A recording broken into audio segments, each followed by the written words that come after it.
Sud Radio, 10h midi, Valérie Expert.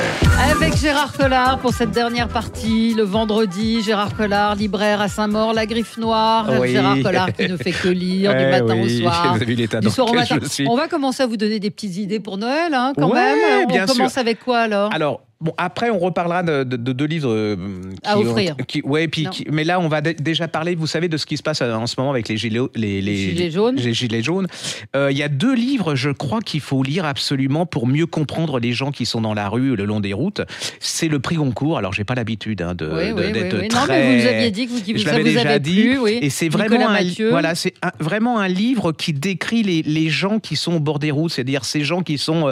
j'en ai un peu marre, la France périphérique, c'est la vraie France. Enfin, il n'y a pas 2 France, quoi. Il y a la France avec des gens, ça représente quand même 60% de la population, qui sont dans des petits villages, des choses comme ça, et puis qui racontent comment ils vivent, pas forcément avec beaucoup de fric, comment ils sont un peu coincés dans leur ville, dans leur village. C'est jamais des magots, c'est jamais gluant de bons sentiments. Et ils le racontent merveilleusement bien. Et là, vous avez...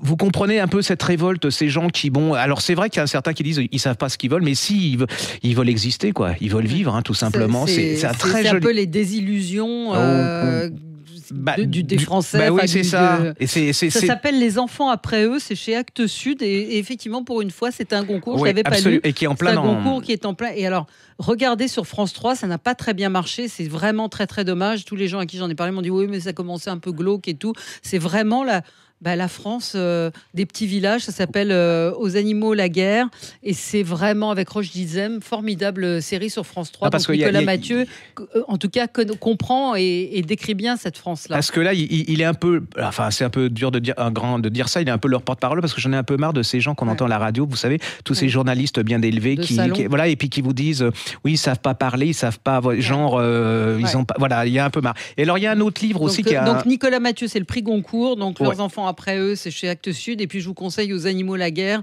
Si vous voulez pas lire le livre, regardez sur France 3 en replay la série, c'est formidablement bien joué. Il y a le bouquin de ce géographe, on dit plutôt géographe, Christophe Julie, qui s'appelle No Society. Et là, moi, ça m'a éclairé aussi.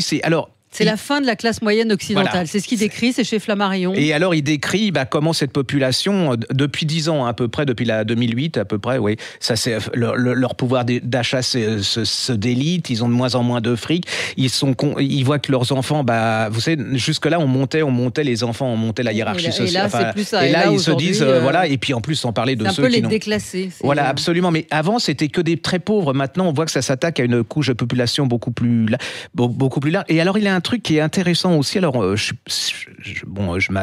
suis d'accord avec lui dans la mesure où c'est certain ce qu'il dit, mais j'en suis pas certain. Mais ce qu'il dit, c'est que jusque-là, les élites avaient ils imposaient leur culture, c'est-à-dire la mondialisation et tout ça. Et depuis quelque temps, avec les gilets jaunes, entre autres, il y a une autre culture qui remonte, c'est-à-dire qu'ils ont plus le monopole, c'est-à-dire qu'avant, c'était la mondialisation, tout était bien, et puis on sent que gronde un autre...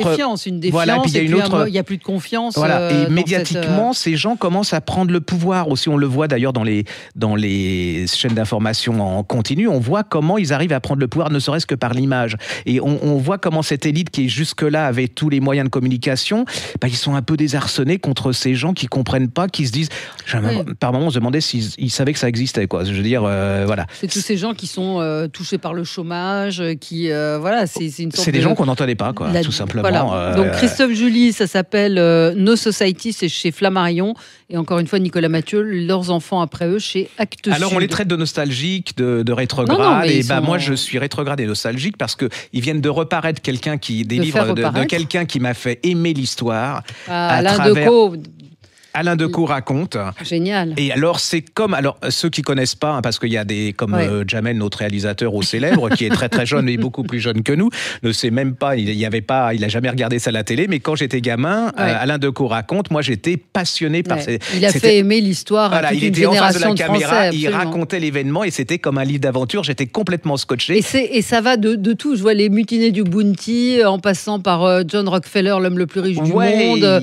Il y a la fin de Rommel, il y a la prise du pouvoir par Mussolini. Pétain. Oui, et alors il vous raconte ça. Si vous avez des gamins, 15-16 ans, Mais, même pas, ouais. Ouais, même pas. Ouais. Non, mais j'ai envie de dire pas que pour les gamins. Non, mais je veux dire, s'ils aiment pas, vous leur faites lire là, ça, c'est comme un roman d'aventure. Puis pour vous, moi, j'ai relu, ça n'a pas vieilli, c'est super bien fait. Ce sont les textes, évidemment, d'Alain Decaux, voilà, de ses chroniques. Alors, de vous ses trouverez émissions. bien des ronchons qui vont vous dire que c'est de l'événementiel, du truc, mais vous en foutez complètement. Ouais. Vous lisez ça, vous allez prendre un bon. Et puis, c'est surtout. C'était de 69 à 87, donc je ne sais pas en quelle année vous étiez jeune, si c'était en 69 ou en 87. Et voilà. donc, il y aura un deuxième tome. Il y aura un deuxième tome, et puis c'est bien écrit, et puis moi j'ai passé un grand plaisir voilà, et absolument. Donc ça s'appelle Alain Decaux raconte, voilà, l'émission culte. L'année prochaine, chez je pense. Perrin, alors, dans les idées. Alors ça, c'est exceptionnel. Somme, ça, ouais. Ah ouais, là c'est exceptionnel. Ça s'appelle Encyclopédie du film noir de Patrick Brion, c'est édition Télémac. Il y aura 2 tomes, et en fait, alors la liaison elle est bien parce qu'au début il remémore les titres des grands romans. Je vais vous montrer noir. À l'intérieur. Et à l'intérieur, vous avez plein de films. Ça commence, je crois, en 1912. Et le premier tome s'arrête dans les années 60. Vous avez plein de films. Ça donne envie d'aller voir, de streamer. Oui, d'aller voir, d'aller retrouver les Et alors, films. Vous avez les critiques de l'époque, le réalisateur. Avec vous des avez photos des films géniales. Incroyables. Ça, c'est un des beaux. Alors, ne tardez pas parce qu'il n'est pas tiré à un nombre. nombre. Il est assez cher, on peut le dire quand même. 63 €, c'est quand même. Ouais, mais enfin bon, je connais dans les livres d'enfants des trucs qui valent 70 € et qui sont des pop-up et qui n'ont pas la valeur de ça. Donc allez-y, c'est vraiment une somme. Et puis Patrick Brion, c'est il avait fait le western il y a quelques temps, c'était absolument 1912-1960, donc c'est aux éditions Télémac. Effectivement, si vous êtes fan de films noirs, c'est génial comme tout. Moi, je voulais vous signaler le livre de Luz, dessinateur de Charlie Hebdo, qui a publié Indélébile. Alors c'est un album qui est paru. Parce que vous m'avez dit que c'était bien. C'est formidable parce que et puis Luz, il dit j'en ai marre qu'on me parle toujours de Charlie Hebdo. Pour la plupart des gens, il dit je suis Charlie. Ça reste les attentats, sauf que Charlie Hebdo c'était un journal. C'était une bande de mecs assez déjantés, assez incroyables, très drôles, qui se marraient. Et la BD, elle est très très drôle. Ça s'appelle Indélébile. Donc c'est l'histoire de Charlie Hebdo. C'est son arrivée quand il rencontre Cabu qui arrivait à dessiner dans sa poche quand il allait dans des meetings RPR et qui voulait pas se faire repérer. Sans regarder, il arrivait. Donc il raconte ça. C'est hilarant. Cabu, il y a beaucoup de Cabu dedans. Il y a sa rencontre avec Charb. Il y a tous les gens qui ont fait Charlie Hebdo. C'est joyeux, c'est gai, et c'est ceux qui ont dit je suis Charlie sans vraiment savoir ce que c'était. C'était ça, Charlie. Et c'est sous une forme de bande dessinée. C'est une bande dessinée, c'est un grand album très chouette avec des très beaux passages. Donc c'est le dessin de Luz, et puis de temps en temps il y a Luz aujourd'hui et c'est des gouaches. C'est très beau et vraiment je vous le conseille. Et puis toujours dans la BD. C'est Riyad Satouf, vous en avez vendu beaucoup, je pense, ça a été très, très, très vendu. L'Arabe du futur numéro 3.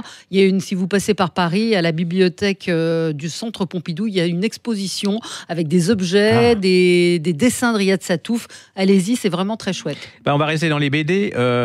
Pour les enfants, il y a une série dans 2 tomes qui s'appelle La Brigade des Cauchemars, édition Jungle. C'est fait par quelqu'un que vous connaissez bien. C'est Tilliez et Drac, ça doit être le dessinateur, je pense.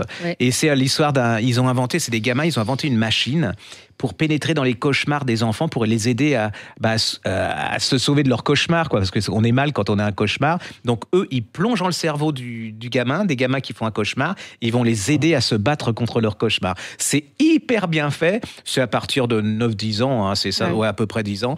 Le dessin, il est vraiment hyper bien. Moi, je me suis fait avoir parce que voilà, je me suis dit encore une BD pour enfants. Et ben non, vous êtes complètement dedans, la machine, et puis il va y avoir une fille. Alors voilà, c'est plein de choses, c'est plein d'aventures, de rebondissements. Ils vont se retrouver là-dedans parce que la moyenne des héros, c'est 10-11 ans. Et si vous cherchez quelque chose pour les fêtes, et que vous êtes une grand-mère ou un papa, allez-y, c'est hyper bien. Ça s'appelle comment ? Ça s'appelle La Brigade des Cauchemars. C'est tome 1 et tome 2. C'est aux éditions de Jungle, de Tilliez. Très bien. J'ai pas dit que Indélébile, c'était aux éditions Futuropolis. Donc il faut le dire. Ça fait 320 pages, ça vaut 24 €. Vous en avez pour votre argent, parce que vous passez un super moment avec ça. Alors, on a encore un peu de temps. Oui, on a un petit peu de temps. De quoi je vais vous... J'ai ma fille, vous avez vu comme c'est joli, c'est chic, imprimé, mais moi c'est pas très beau. Alors je vais vous parler d'un polar qui s'appelle de Godard. Vous savez, Godard, c'est ce fameux écrivain anglais qui fait beaucoup dans les polars historiques. Non, c'est pas Jean-Luc. Aux éditions Sonatine. Voilà, il a écrit La Croisière Charnwood. Et alors ça, c'est l'histoire de 2. Ça se passe dans les années 1930. C'est l'histoire de 2 jeunes. jeunes magouilleurs, hein, alors très magouilleurs, qui font des actions financières. Enfin, ils magouillent au niveau de la finance, mais malheureusement arrive la crise de 29. Ils sont aux États-Unis, ils se replient dans leur base c'est-à-dire en Angleterre sur la croisière, et là ils vont tomber amoureux de. Enfin. Ouais. Il y a une riche héritière et ils vont décider de se partager le magot. Il y en a un qui va se marier, qui va la charmer, et puis ils se partageront la fortune et la dot de la fille. Le problème, c'est qu'il y en a un, il va tomber vraiment amoureux. Aïe. Et le père de la fille n'est pas un agneau, vous voyez, gentil. Et ils vont se retrouver embriqués dans une espèce de polar où il va leur arriver plein de trucs. Ils vont pas comprendre ce qui va leur arriver. C'est absolument plein de charme. C'est toute une époque, 1930, 1935. Et alors, c'est tout public. Il n'y a pas de meurtre, gore et tout. Si vous cherchez quelque chose avec du charme, avec du suspense. Ça s'appelle La Croisière Charmwood. Allez-y, c'est vraiment Sonatine. Une pure... Mais il faut tout... C'est polar, quand même. Oui, c'est polar. C'est vraiment... Mais il faut tout relire Godard, c'est en poche, c'est génial. C'est vraiment un grand auteur. Super auteur. La Croisière Charnwood, Robert Godard avec 2D, et c'est chez Sonatine. Il y a un petit livre qui est marrant qui s'appelle Le journalisme avant Internet de José-Alain Fralon. Ça existait avant. C'est génial justement parce qu'il raconte en fait comment les journalistes bossaient avant Internet, quand il n'y avait pas le téléphone. Donc il raconte des histoires, les histoires quand ils sont coincés en Afrique, qu'ils n'arrivent pas à envoyer leurs papiers. Et puis une autre époque du journalisme avec des grands noms du journalisme qui ont bidonné des trucs. C'est un bouquin, moi j'ai adoré ce livre. Ça raconte un peu comme Hemingway quand il était journaliste, il pouvait pas envoyer aussi ses textes, c'est un peu ça quoi. C'est ça, c'est vraiment très, parce que c'est pas si loin que ça finalement. Ça s'appelle Le journalisme avant Internet, c'est aux éditions La Tengo et il s'appelle José-Alain Fralon. Encore un petit Alors dernier. Juste pour signaler, parce que c'est pour les fêtes de fin d'année, c'est pas évident du tout, mais c'est un très joli roman qui s'appelle La tombée des nues chez Buchet-Chastel. Si vous le voyez chez votre libraire, vous y allez. C'est très compliqué à en parler, c'est sur le déni de grossesse. Alors quand je vais dire ça, les gens vont se tirer. Alors que c'est un très joli livre. On est justement dans cette France profonde. En Savoie, je pense que voilà, absolument. Et là, c'est dernière. l'histoire de ce village et puis d'une institutrice qui est, au début, on la hait, puis en fin de compte, à la fin, on la comprend et on a beaucoup plus d'empathie pour elle. Et c'est l'histoire de ce village qui est confronté à cette femme qui est confrontée aussi à son déni de grossesse. C'est très beau. C'est pas glauque du tout, mais je sais que les gens ont beaucoup de réticence à lire ce genre de bouquin, en particulier pendant ces périodes. Donc on n'offre pas ce genre de livre. Et vous avez des choses un petit peu. Mais passez à côté, lisez-le, vous verrez, c'est une pure merveille, et puis ça vous fait découvrir la psychologie de ces femmes qu'on a une tendance à condamner vite, alors que c'est pas du tout ça quoi. C'est très joli livre. On va finir avec un truc plus gai. Alors, Simone Zanoni, c'est un chef italien et il a publié Mon Italie aux éditions de La Martinière. Ça, c'est un livre, vous connaissez ma passion pour les livres de cuisine. Et c'est l'histoire de la cuisine italienne, qui est une grande cuisine. On résume ça souvent aux spaghettis bolognaise. C'est les produits. Il raconte son Italie, en fait, les recettes de sa famille. Et puis, il vous apprend à les faire. Enfin, c'est formidable. Ils ont des produits extraordinaires. Incroyable, justement, parce qu'il vous fait découvrir. Donc, il y a la polenta au vinaigre balsamique, il y a des recettes, la coppa, le parmesan. Enfin, vous allez voyager rien qu'en regardant le livre, même si vous cuisinez pas. Ça s'appelle Mon Italie. C'est un très grand livre et le chef s'appelle Simone Zanoni et c'est aux éditions La Martinière. Voilà, pour Noël, on a envie de beaux livres comme ça. Puis c'est pas cher. Enfin, si un petit peu, non moyen, pas trop. 45 €. Mais c'est un très beau livre, vraiment avec des photos. C'est des livres qui sont au-delà des livres de cuisine parce qu'il y a des recettes, mais c'est. Puis ça vous fait voyager. Voilà, ça vous fait voyager. Voilà, on a fini, on a fait le tour pour. On se revoit la semaine prochaine. On se revoit la semaine prochaine, absolument, avec d'autres lectures. Merci Gérard. À bientôt. Sud Radio, 10h midi, Valérie Expert.